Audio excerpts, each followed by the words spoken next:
Бүгінгі сабағымызда дүниежүзі тарихының жаңа заман кезеңіндегі ағартушылық кезеңді қарастырамыз. Ағартушылық деген жалпы ұғым ол мемлекеттің ішкі саясатында болсын, сыртқы саясатында басты назарды ғылым білімге бөлу керек. Сол ғылым білімге дамыту арқылы мемлекетті әрі қарай дамытуға болады деген түсінік. Осы ағартушылық кезеңінде ағартушылық бізде көрнекті өкілдер, қайраткерлерді қарастырамыз. 17 ғасырдың екінші жартысынан 18 ғасырдың соңына дейінгі кезең бізде ағартушылық кезеңі болып табылады. Ағартушылық кезеңнің негізгі идеялары ол ғылым білімге, яғни қарапайым халықтан бастап барлық билеушілердің барлығы ғылым білімге көңіл бөліп, білімді болу керек деп санаушыларды ағартушылар деп атаймыз. Одан кейін еркіндік пен теңдік болу керек деп жақтайтындар. Ағартушылық кезеңінде 18 ғасырда пайда болған ағартушылық кезеңі жалпы негізгі бөлігі. Енді ағартушылардың басталуы кезінде бізде Англия, Франциядағы ағартушыларды көрнекті өкілдерін қарастыратын болсақ, ең бірінші Англия. Англиядағы көрнекті ағартушы ғалымдарда бізде 1680 жылдан 1780 жылға дейін Англияда ағартушылық кезең басталған болатын. Бұл кезең тура бір ғасыр уақыт алған болатын. Осы кезде бізде Томас Гоббс, Джон Лок, Бенджамин Франклин және Томас Джефферсон деген 4 негізгі атақты ағартушылар болған болатын. Енді осы ағартушылардың ішіндегі біздегі Томас Гоббс табиғи адам идеясын ұсынған болатын. Осы табиғи адам идеясын ұсыну арқылы оны әрі қарай дамытып алып кеткен кісі Джон Лок болған болатын. Ал бізде жазушы ғалым Бенджамин Франклинді ағылшындардың ең атақты ағартушысы болған болатын. Және де Томас Джефферсон бізде тәуелсіздік декларациясының авторы. Томас Джефферсон. Және екіншісі ағылшындардан кейін француздар. Француз ағартушылары 18 ғасырдың бірінші жартысында Монтескье мен Вольтер болған болатын. Француз ағартушылары бізде Монтескье 1748 жылы заңдардың рухы туралы еңбек шығарған болатын. Ол еңбекте жалпы мемлекеттің билігін бөлу туралы 3 түсінікті қалыптастырған болатын. Ол бізде бірінші орындаушы заңды, екінші заң шығарушы және үшіншісі сот органы болып. Ал мемлекетті басқару туралы ол 3 негізгі басқару жүйесін айтқан болатын. Біріншісі деспотизм, екінші конституциялық монархия, үшіншісі республика. Осы 3 мемлекеттің басқару жүйесі кезінде Монтескье деспотизмге қарсы болған болатын. Яғни деспотизмді ол мүлдем қолдамаған болатын. Одан кейін бізде христиан дінінде 2 негізгі бағыттың бірі ол католик.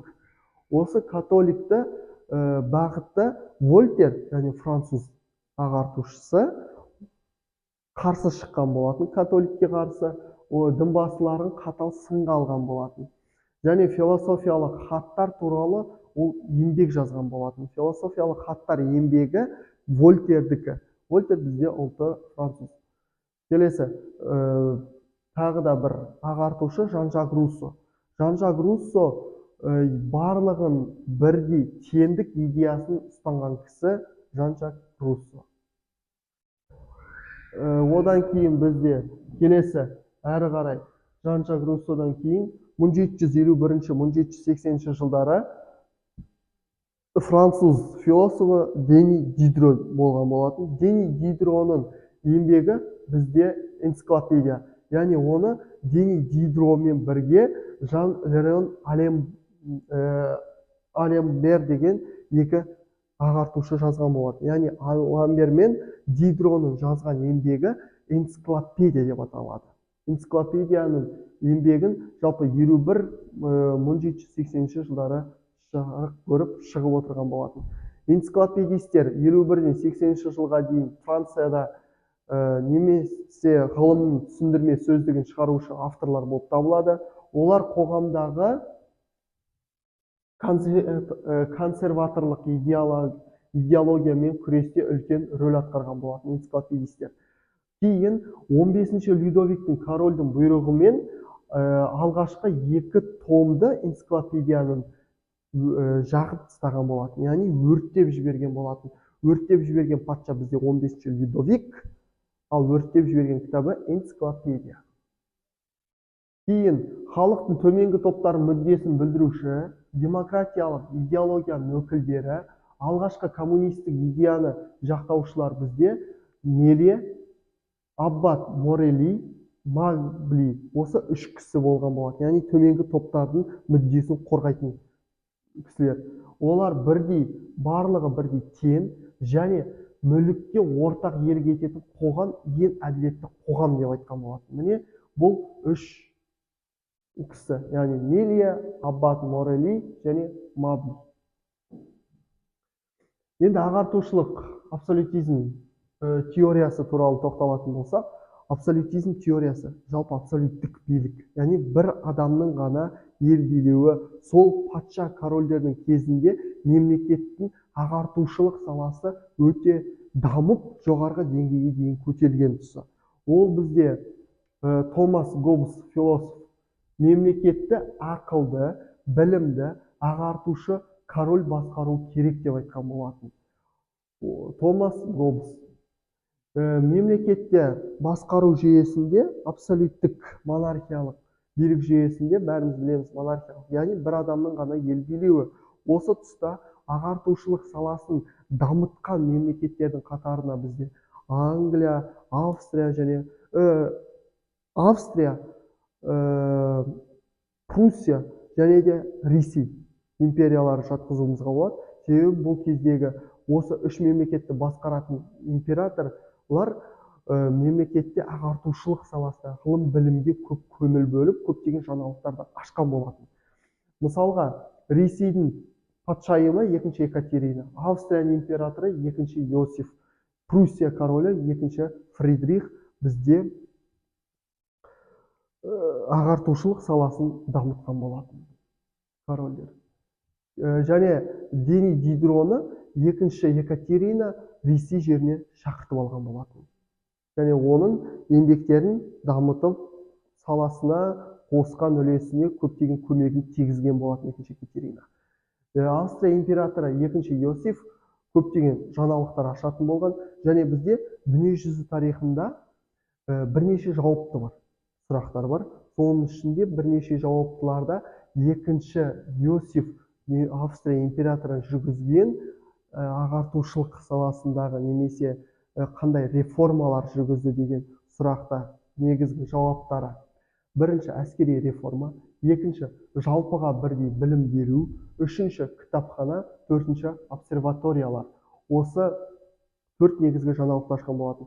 Осы 2-ші Иосиф, Мария Терезия екеуі бірге ақылдасып, осы реформаларды жүргізіп басқарған болатын.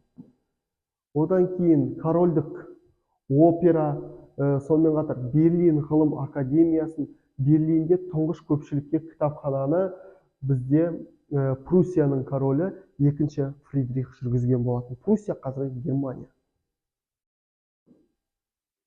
Енді ағартушылық абсолютизм дегеніміз 18-ші ғасырдың 2-ші жартысында Еуропаның абсолютті монархтары жүргізген саясат. Ол жаңағы айтып отырған 3 корольдің жүргізген биліктері. Құқықтық мемлекет дегеніміз әрбір азаматтың өмір сүру, жеке меншік иелену және жеке басының құқықтарына заңмен кепілдік берілген және қорғалатын мемлекет.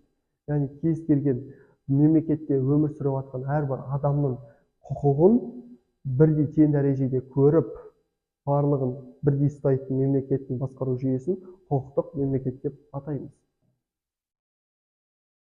Бізде Пруссия королі 2-ші Фридрих дінге байланысты өзінің латты сөздерінің бірін айтып кеткен болатын. Ол барлық діндер тең және жақсы, егер оны ұстаушылар адал адамдар болса деп 2-ші Фридрих өзінің сөзінде айтқан болатын дінге байланысты. Осылай, бізде бүгінгі сабағымыздағы ағартушылық салалары туралы негізгі түсінікті және оны қолдаған көрнекті ағартушылар мен корольдер туралы бүгінгі сабағымызда толық қарастырдық.